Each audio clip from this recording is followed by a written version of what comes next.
Star Wars against the Lord of the Rings. This will be a tough fight.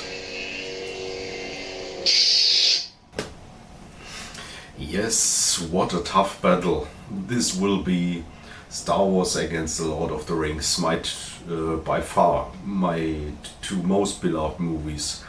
As you can hear, I'm German and I will try my best, I will give my best, not sounding too cliche like German English speaking, so forgive me for here and there when it's not perfect. I will do my best. Because I love both projects so much, I will challenge myself, going into out of my comfort zone and speaking in English. But at my age, I was growing up with Star Wars. It was a totally natural thing for everyone at my age. And sure, never been a bookworm, always a movie nut, and Star Wars by far was my most favorite movie ever. I don't know how old I was, maybe 4 or 5 when I first saw episode 4 back then, the first one, and totally loved it. Totally loved the entire story, but mostly I loved everything around Darth Vader, for sure. Yeah, and for the most time of my young life, it totally was my most beloved project. And not being into reading and no bookworm, the entire block of Lord of the Rings totally skipped me. Never knew of it. Never didn't have any wishes that it would finally come to life. I simply didn't know it. And when I guess in 1999, beginning of 2000, they first ran out the first cinema trailer of the Fellowship of the Rings. And I immediately was blown away. When it comes to video gaming, I always was a fantasy guy, a fantasy with the type of magical stuff, axes, swords, that kind of thing, orcs. But never too much into sci-fi, laser guns. Not my thing, but Star Wars always was different because of the Force, of the lightsabers. Yeah, it never was real science fiction. It's not our future. It's totally fantasy too, but different. I always consider fantasy. Fantasy for me is always that stuff with orcs and axes, and Star Wars is hard to tell what it is. Yeah.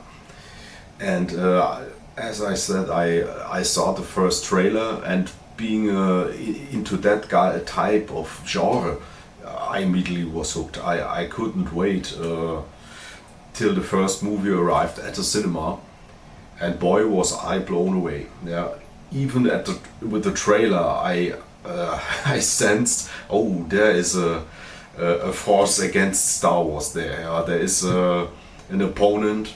Where you felt, oh, this could be the first time when Star Wars really was battled for me. And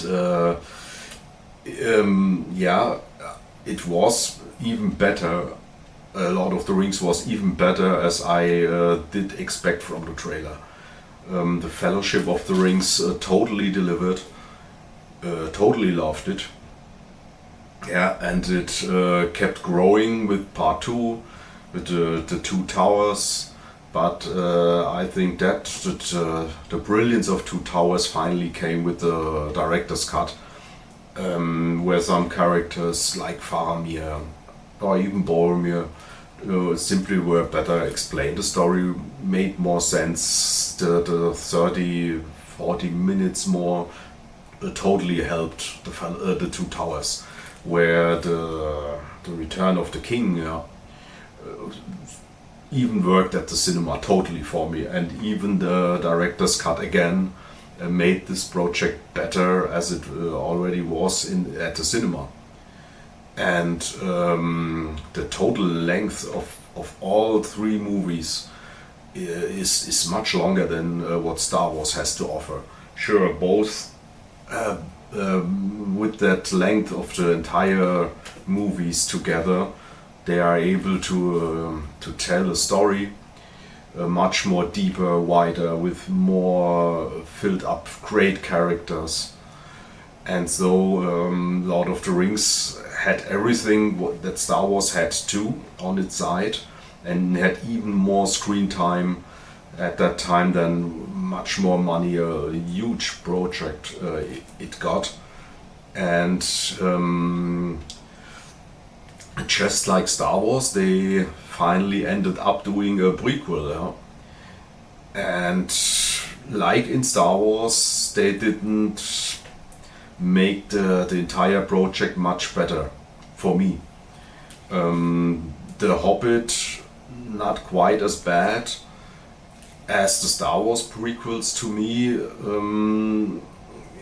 They're well done, but the entire story of the three Hobbits are not 100% necessary.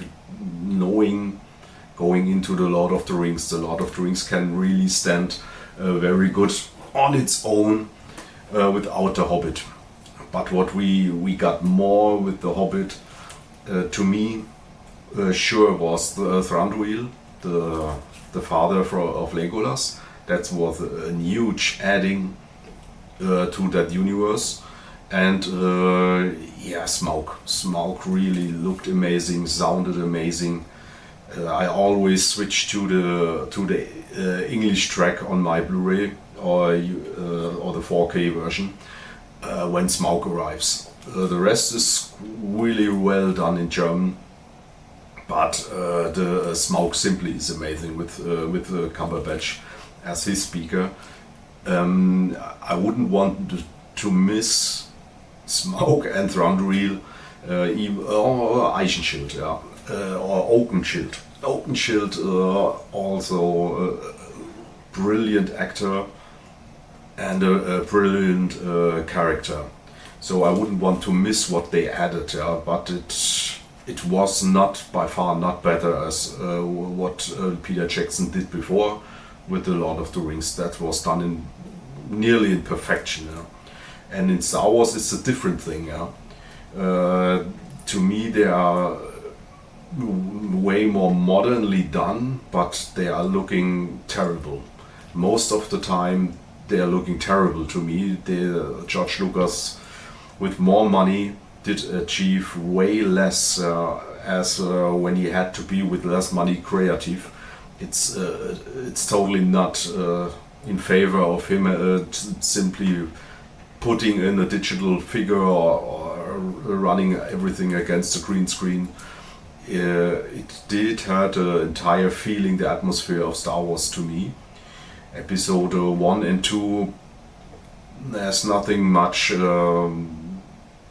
where I'm excited about it, but the main story of the rise of the Empire, the rise of the Emperor, and sure in episode 3, which I totally love, as you can see behind me, totally Anakin Skywalker and Darth Vader fan, so his transformation is key to everything, and gladly they did it very well to me in episode 3.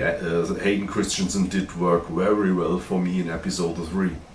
He bulked up in the gym a lot. He was 1, 2, 3 years older, which helped a lot. He simply looked bigger, tougher, more believable than in episode 2. That helped much. So from the entire story that was added, I couldn't miss episode 1 and 3 to episode 4 and 6. Impossible, because of the rise of the the Empire and the transformation of Vader. You simply need that. It's so fascinating for the entire story. So to me, it's more important than what was added with the Hobbit. But the Hobbit was more well done to me. The exception is Star Wars Episode 3. To me, this is a very well made movie. The longer it runs, they do waste, I would say, the first 15 minutes are, you can say, wasted with stuff that is not important. They should have concentrated and focused on the relationship of Obi-Wan and Anakin, and should maybe with wee spots in the past, they should have shown us more of their friendship and how often Anakin did save Obi-Wan, so that he was a totally good guy. You simply don't really feel the friendship between them. And in episode of 6, when Obi-Wan is telling Luke a little bit about Anakin, what Alec Guinness does there is so much better as what we get to see in episode 2 and 3. In episode 1 he's way too young anyway. Yeah, but I would so much love to getting more of this. I don't know why after episode 3 till now they didn't use that. As long as Ewan McGregor, which is a perfect Obi-Wan, and then a fitting Anakin 2, why Hollywood, especially Disney, didn't use that, as long as they were young. And what we have now, you could see in the Obi-Wan series, which I hated. Even that Hayden Christensen came back to it, I hated how he looked there, and that was the dilemma then. Why didn't do this 20 years or 15 years before, when he still looked young? No clue why they did this. But so, as I said, the Hobbit did add nothing much to the story, but it was very well done. And so in total we have six episodes of each of these masterpieces, and together the Lord of the Rings runs at least 2-3 hours longer. I think each movie is much longer than in Star Wars, so the story is even wider, even deeper as in Star Wars, and that's saying something. But running time is important. Why the world we are moving in could be built up that great, and that we love it so much. With Star Wars, sure, you don't have much detail of every planet they go. We don't know much about Hoth or Coruscant, or even in Tatooine we don't know much, or many other planets. But there are many, and the entire universe that they build up, it's simply huge. It's totally fun moving in that universe. And in the Lord of the Rings, you only have one planet, and only the half of it with Middle Earth. But each part in Middle Earth is so important to the story.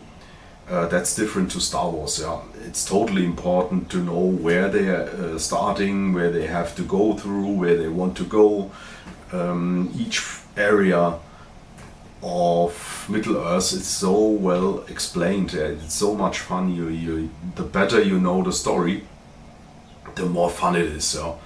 When you know the Shire, when you know Rivendell, where they have to go, then they have to go to Moria, to Rohan, getting to Gondor, and to Mordor. It's so fun when you know this stuff. And in Star Wars, that's not so important. But it's fun on both sides. But sure, the world in Lord of the Rings is more detailed, is deeper, and the surroundings are more important to the story itself. So on that front, Star Wars cannot quite compete with the Lord of the Rings. Same when it comes to to something like soundtracks. The Star Wars soundtrack is legendary, totally legendary, and they managed it to bring something new into it with every episode one. The end fight with Darth Maul and Qui-Gon and Obi-Wan is that piece of music, of sound is really amazing too. The love scene music from episode 2 is very nice too. And in episode 3, the drama of Obi-Wan and Anakin fight comes through that melody too. It's similar as the fight with from episode 1, but more drama in it, like George Lucas explained to us in the making of episode 3. That was the important piece he wanted from Williams. That now the fight is about two friends, and I think you can hear that in the soundtrack, brilliantly done. So they didn't simply use the melodies of episode 4 and 6. No, this episode 6, they really went into the creative side again and put something new out. And you can listen to quite a lot of Star Wars melodies. The title melody is legendary. In the throne room from episode 4 at the end, that's a great melody. In the Imperial March of Vader, and the Imperium is legendary. The melody of the Emperor from episode 6, totally loved it. And the final melody from episode 6, the very old one, but the newly done with the special edition, I totally love them both. Very nice done. Great finish to that saga. And with Lord of the Rings, we get a totally bombastic soundtrack. I don't know if there is anything better in that kind of soundtrack. It's totally amazing when you listen during the movie or putting the CD, closing your eyes and simply listen to the music. The title music from Lord of the Rings is great. The entire first episode, the Fellowship of the Rings, is full of great melodies. When the Balrog arrives, when they flee from the Balrog to the Bridge of Khazad-dûm, that song is totally amazing. Or before, when they light up Moria, it's, when Gandalf lights up Moria, that melody is totally amazing. So you can say it's fully picked of great stuff, and they didn't rest with that. The melodies they added in the Two Towers, absolutely amazing too. Especially the part from when we see Rohan and when they go around their fortress, that melody amazing. And in the Return of the King, the melody when we first get to see Minas Tirith, and they're with the horse they're riding up Minas Tirith, and the song during that ride is fantastic. It's coming together from what we're seeing to this bombastic soundtrack. They added then that scene is amazing and very strong, powerful. And going to the little singing scenes of Pippin and then Aragorn at the end, totally amazing too. That melody, absolutely dream. Or at the end at Mount Doom, the songs we are hearing there. Then at each episode, the end title songs after the movie, I love all three of them. Amazing. So that's, you always got out of the cinema totally amazed what we just saw and heard. So it's the soundtrack of Lord of the Rings definitely is not standing behind Star Wars.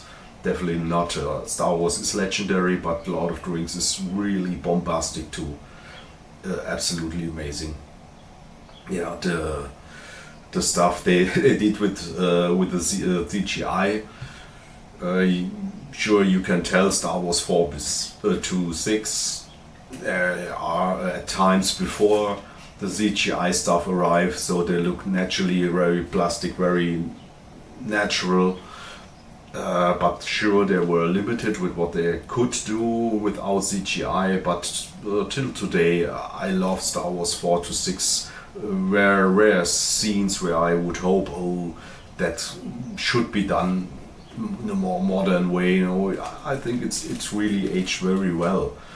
Totally opposite with episode 1 and 2. When they first introduced CGI, totally didn't age very well at all. Jar Jar and that entire part. And even in episode 2, the clone army really doesn't look great to me. I really loved from episode 6 especially, when there's a big grouping of the stormtroopers, when Vader arrives, when the Emperor arrives. That is looking so much better as the CGI. No clue how you can get so much worse over time on that front. It should look better, and it really doesn't. Even Yoda in episode 1 he looked totally horrible. In episode 2 he got better. In episode 3 then finally he was perfect, as he should have been in the first place. And the rest of episode 3 most of the time is really looking strong. The bigger your screen at home is, the more you can see, you can detect the green screen. Not that you see the green screen, but you see it at the renderings around the hair of the actors and so on. You simply see it. It doesn't look as natural as in episode 4 to 6. Definitely not, but it is finally at the level and it was from 2005, episode 3. That was after The Lord of the Rings, and The Lord of the Rings was so during Star Wars 1 to 3, and from the get-go Lord of the Rings looked amazing, totally outclassed to me what ILM could do at that time or wanted to do. Maybe they got a little bit lazy at that time with their success, but Vader totally outclassed them with The Lord of the Rings, which till today looks simply perfect. Yeah. Really have to think about scenes where you would say, the CGI isn't 100%. Sure there are, I guess there are scenes, but I can't remember, and that's saying something. They really did their stuff very well. The world totally looks amazing. The creatures, like something like the Balrog, totally looks stunning, amazing. Moria in total looks amazing. The Argonaut status, this huge status to when they go to Gondor. Still till today they look amazing, fantastic. And this is going to the entire 3 parts. In the 2 towers, when we first get to see more of Gollum. Gollum totally looks perfect, absolutely perfect. When you compare him to Yoda in episode 1 and 2, there you can see the difference between ILM and Vader. And Gollum was perfect, and so he came to life because he looked perfect. Totally loved that. In episode 3, the huge elephants with our Haradrim army looking amazing. I think there isn't something special you would say. The Balrog totally shines to me, and he was in part 1. But the rest still, Minas Tirith looks amazing. The battle before that. And the Hobbits. Fascinating that the Hobbits, the 3 movies, came way after. I don't know, the 7, 8 years later, I think, at least. And I would say that they totally got a step back again, like in Star Wars. To me, The Lord of the Rings is looking more perfect than The Hobbit. The Hobbit, on many parts, they did the same mistake with using too much CGI, which wasn't always the best choice or didn't look that perfect. Yeah, and when you go to these two masterpieces and checking the actors, the creatures, when you go to them, good and bad side, it's really hard to tell if somebody of these two has an advantage over the other. When you go to the good side first, and with Star Wars, sure you have Yoda, you have Qui-Gon Jinn, you have an absolutely brilliant young and old Obi-Wan, Ewan McGregor and Alec Guinness, two great actors, and they did it perfect. This figure with Obi-Wan is perfectly done. You got Han Solo with a rising Harrison Ford. You can't wish for anything better. Luke and Leia, I don't know, never was a huge fan of both. Sure, Leia in episode 6 looked very nice, but till then, I don't know, Carrie Fisher. But she fit in, she did a way better job to me as Natalie Portman. Natalie Portman sure is a brilliant actress, but I don't know if she had problems with the story, with the character, with the directing of George Lucas or the green screen. I think in all parts, in all three parts, she did a horrible job. I didn't like her at all. So Carrie Fisher did much better. But maybe this was because of the green screen, I don't know, or the directing. Episode 5 and 6 wasn't done from George Lucas, and Carrie Fisher got better and better. So maybe it's totally on George Lucas. I don't know. Yeah, but on the good side, sure you have Lando, and then I have to think about, do we have any more on the good side? Important characters. I guess that's already is. Yeah. I had Qui-Gon. I think it's an important character. Even Liam Neeson didn't act that well too. Yeah, I think he had problems with the green screen too. But he simply is a very charismatic guy. So I loved Qui-Gon as he stood there.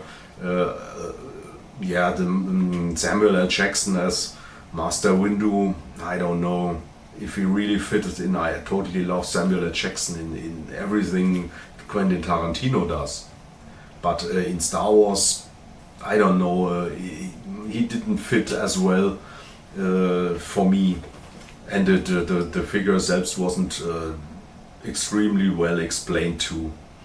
I don't know, nothing in comparison to Yoda. Totally love everybody, I guess, loves Yoda, yeah. And then you have R2-D2 and C-3PO. Two absolutely brilliant characters, especially in episode 4 to 6. Brilliant. C-3PO never was that great to me again in the prequels. By far not that funny as he was in episode 4 to 6. Brilliant. But these two characters on the good side, amazing. Yeah, and sure, when you consider what is standing on the other side of Lord of the Rings, you got a young and an old Bilbo, brilliant. Ian Holm, absolutely brilliant as the old Bilbo. When I go to the prequels first, you got Oakenshield. Oakenshield is a perfect character and a really well actor. On the good side, sure you can tell Thranduil at the end is a good character too, and he was amazing, absolutely amazing. Totally love him even more as Legolas, and that's saying something. These two guys are almost the same age. I think Orlando Bloom might even be older. I'm not sure, 1 or 2 years. But Thranduil totally is looking real as his father. He's so much more presence. He's had big time charisma as the Elb King. Totally loved him. Yeah, and he's on the good side. We can tell on the battle of the five armies. Yeah, and not knowing the story 100% from The Hobbit, I was a little bit afraid that Thranduil might die. Yeah, I was happy that didn't happen. And on the good side, the newly added characters. No, I wouldn't say there are anything special. But from the Lord of the Rings, on the good side, we know very well. The four hobbits really doing an amazing job. Elijah Wood had to do the hard part, and Sam was really done from Sean Astin. Really done totally well. Got it better and better from each episode. Sam got better and better. Totally loved him. And whom we have then we have. I would say first I would say Gandalf. Totally Ian McKellen. Totally love his performance, the makeup, in his voice, in every aspect. It's totally one of my favorite characters ever, Gandalf. And we get to see quite a lot, so that's great. We didn't get much of Obi-Wan in episode 4 back then, and he was only in episode 4, and then this little short scenes, but we get a lot of Gandalf, and that's good. Gandalf is really doing well. Then we get an amazing Viggo Mortensen, which I didn't know at all before Lord of the Rings, and we got a perfect Aragorn. Amazing how some from the casting crew, how they can imagine someone like Viggo, and as he looking in natural, how you can imagine him with as Aragorn, with the long hair, filthy, with the beard. How could you imagine that? That's totally the perfect guy for that role. They did it perfect. Same with Boromir. Boromir got better and better through the episode 1 to 3 as more as we got to know about him. And Sean Bean totally did it perfect. Like Aragorn, I would say the roles of their life. Perfect. Faramir did his job very well too. the poor little brother, amazing. And then we have the two big elves with Galadriel. Kate Blanchett did an amazing job. The charisma of her and the power totally comes through, and she's a brilliant actress. Amazing. Did even like her more as Elrond, but Elrond sure was done very well. Hugo Weaving did a great job too, but it was a little bit hard coming from Matrix, turning off that Agent Smith somehow, because he was so brilliant in that too. Yeah, but he did manage to doing a great job with Elrond. Then we got Gimli with John Rhys Davies. Sure, we don't see him completely, but his character, his true nature comes through Gimli, and I think John Rhys Davies, we saw it in Shogun back then, or in Indiana Jones. Amazing guy. I bet he is a totally lovely guy in for real. I loved him as a child in Shogun from the get-go. So getting him as Gimli, you can still feel his nature coming through that character. And Orlando Bloom didn't know him at all. I think he was totally unknown back then. But I think as an athletic elf, powerful elf, fighting elf, he did a perfect job. Totally loved Legolas. His dialogues might not be the absolute best in the trilogy, trilogy, yeah, but his charisma comes through too, and his back and forth with Gimli, it's fun. It's not really nice. Yeah, that's quite a lot of good guys. Yeah, we have there. I have to think. Sure, we got with the entire build up of the two towers. We got Theoden of Rohan, the King of Rohan. Amazing actor, amazing role. Totally loved him. By far the most important to me they added in the two towers. To me, far more important than Eomer and Eowyn. They were okay too. Karl Urban did really well after the Lord of the Rings, the coming years and at the moment. But back then, Theoden totally was the heart of that thing. And in episode 3, sure, we get Baumbart in between really well from the CGI. His character comes through. Baumbart is great too. And I think that's all we have from on the good side. But it was a lot. Maybe I forgot important characters. Sure, Celeborn we didn't see the husband of Galadriel at all, so I wouldn't count him. No, I think on the good side we are good with them that I mentioned. That's a whole lot. So I love I'm mostly on the dark side, or very much mostly. But I would say in Lord of the Rings, the good side is so amazing. I'm on the good side there. And when we go to the dark side, then starting with Lord of the Rings, sure we get with the hobbits we get these two giant orcs. Not really important.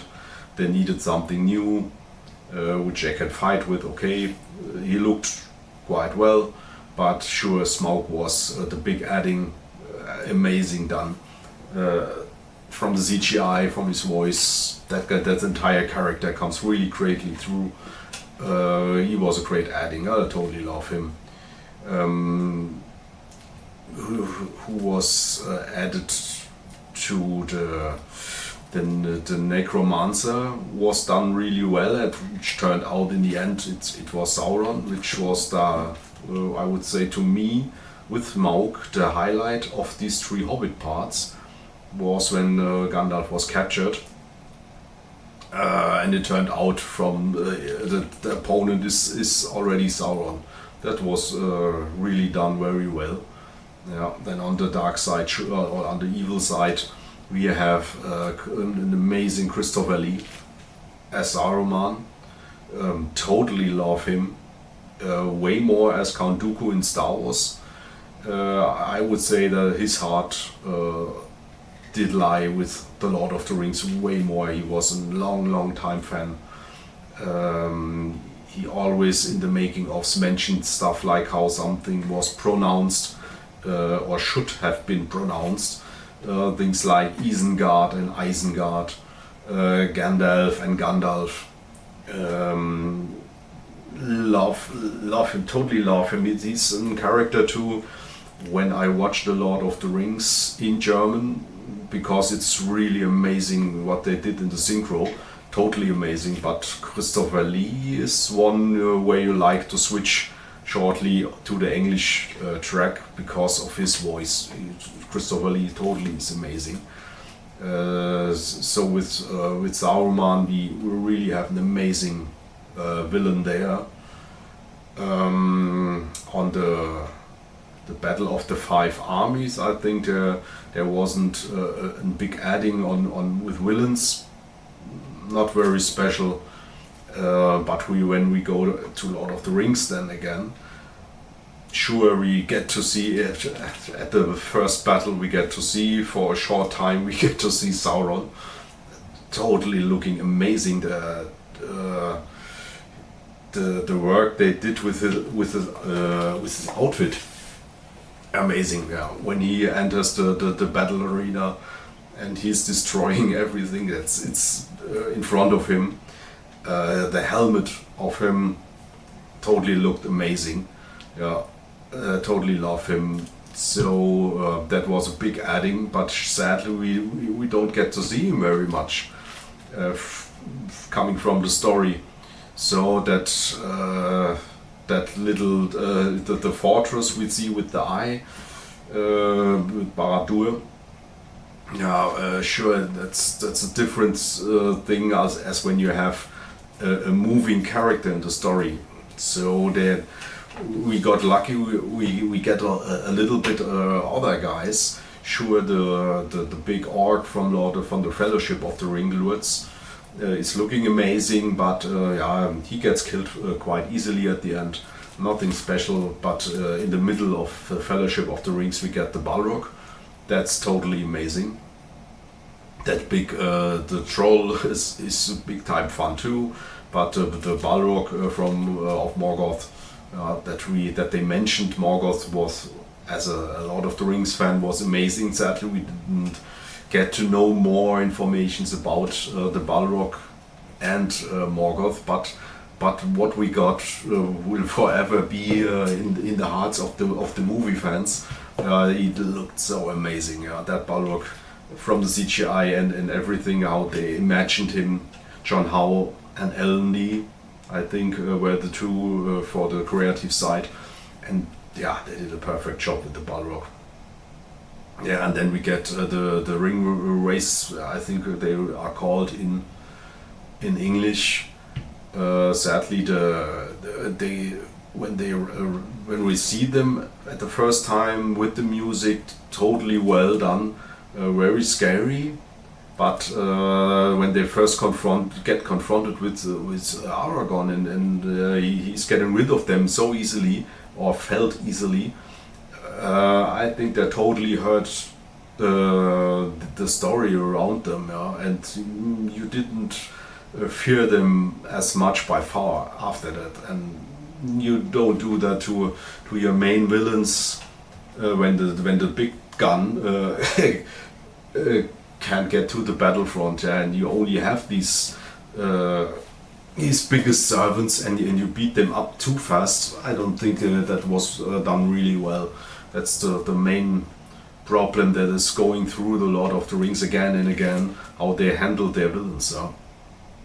Yeah, which one did we get at the end? Yeah, that was orcs, only orcs and Uruk-hais, nothing special. Episode 2, we get the ring race again on the flying thing. Nothing new there. We get at the end, at the end, I didn't know the books when I was in the cinema, so I was highly anticipated when they talked about Kankra, or they didn't mention her name at the end of Two Towers. But they really built her up that there is something really, really dangerous in Cirith Ungol. And didn't know the story, so I did imagine a way more impressive creature as Kankra. Even now knowing all the books around Lord of the Rings with the Silmarillion and Ungoliant. And even then, it's a disappointment that the part with Kankra to me. I don't know. Imagine if Aragorn and Boromir and maybe Gandalf would went in that hole of her. What should Kankra do against them? I don't know. They didn't do that very well. It wasn't that creature that felt so dangerous. And again and again in Lord of the Rings, they build up a big fear, and when they finally get there, not big of a deal. And the same thing, and that was really brutal to me, when they first mentioned that the Witch King of Angmar, that he was part of that 5 guys in the Fellowship of the Rings, which fought a little bit against Aragorn. That was really bad. But in episode in the Return of the King, when he got his helmet, when you really could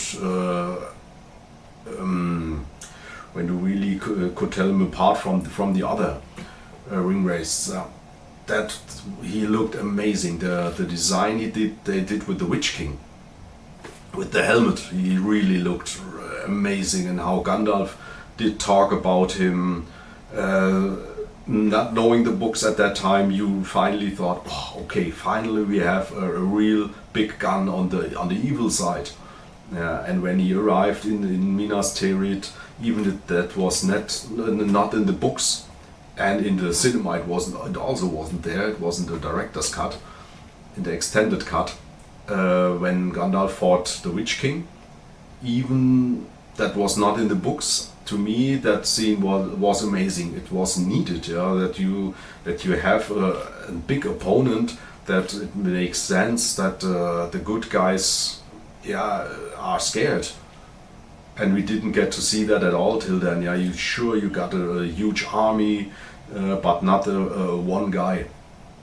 Sure, the books explain it very well too. When he enters the doors of Minas Tirith. Very well done.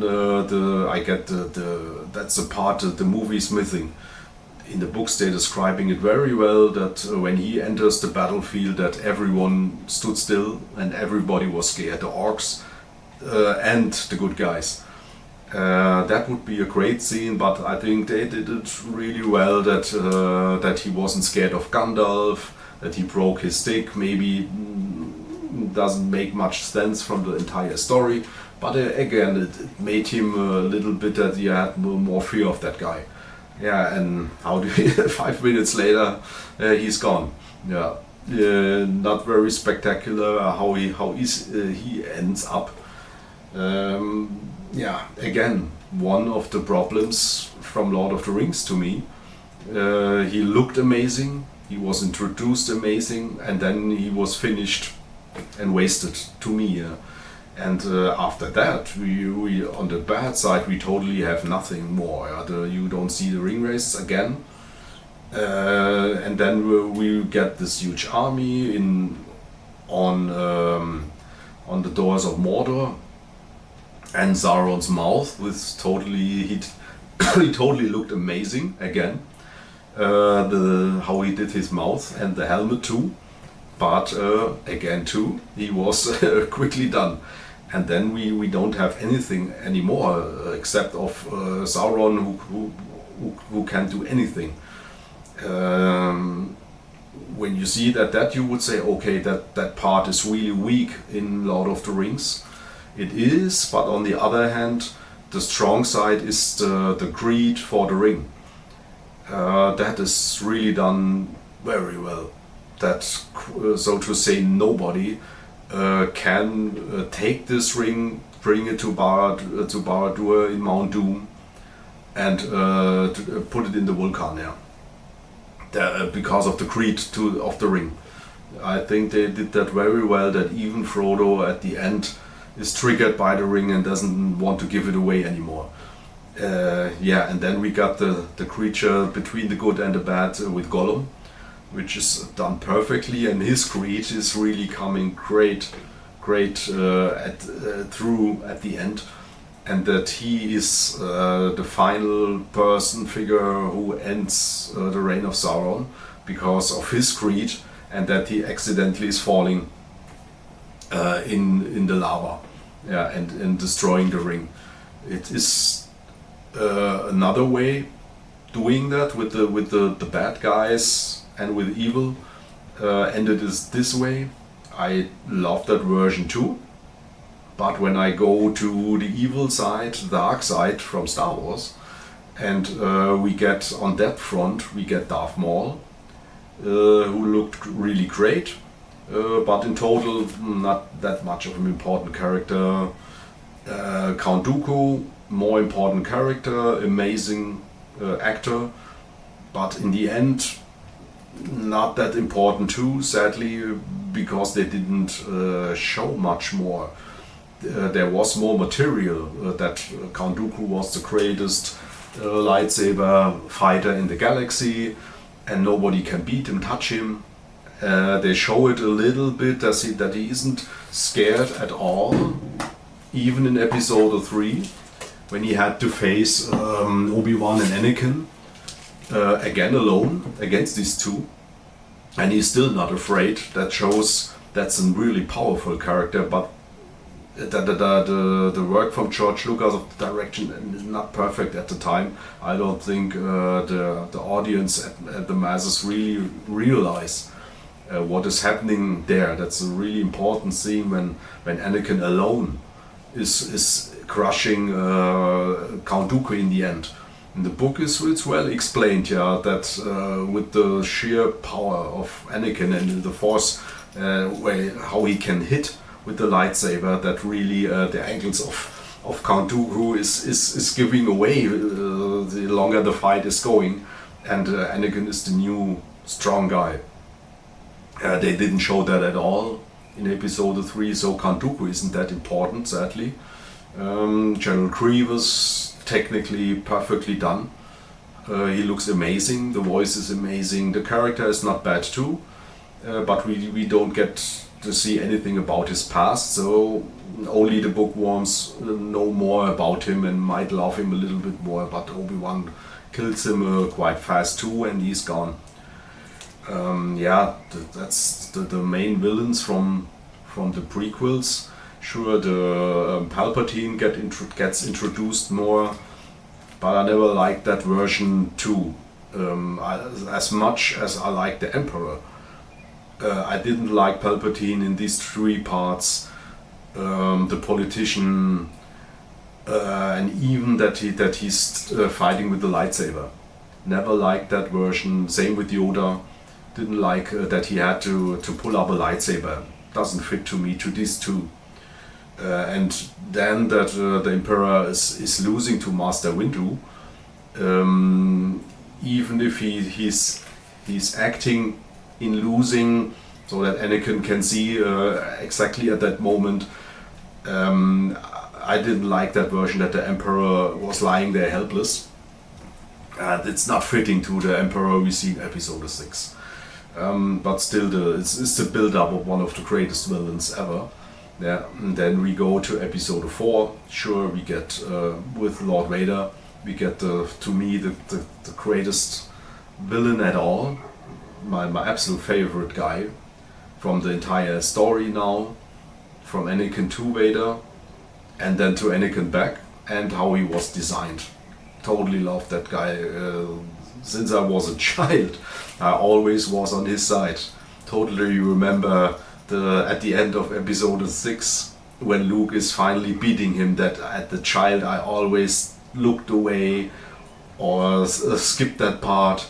I hate it till today. I'm not watching that part again, or I don't like it. I still skip that.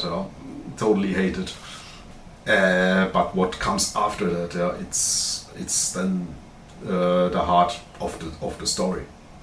But on the more villains we get, with Tarkin, the chief of the Death Star.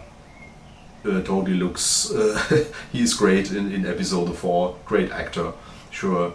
And we get, sure, you could say Jango Fett, we get them too, great actor too.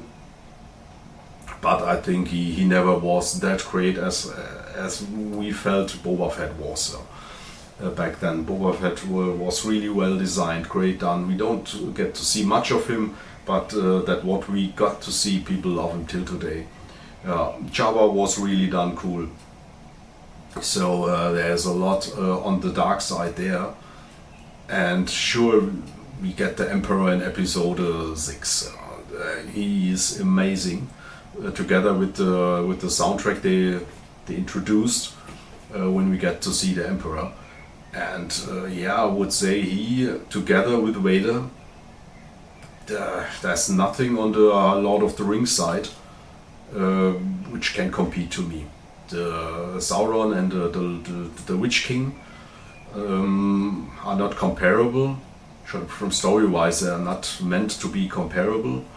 But I love the version of Star Wars on that part more. Yeah, so that's a big pound for Star Wars to me against the Lord of the Rings. And yeah, that final piece where when you think what they have, what obstacle they have to overcome, they are done really well on both sides. I already mentioned that with the greed of about the ring, yeah, and about that power the ring is giving you, overcoming that, yeah, and which totally always is saving Sauron all the time, yeah, because everyone who gets it can destroy it, and so they can't destroy Sauron. That's amazingly done too, but I prefer the version with Vader and with the Emperor, especially when Vader is beaten, and you might expect, I guess, in every other movie, Luke would have fight the Emperor then and beat him too, and the version George Lucas did choose, that the Emperor was way more powerful.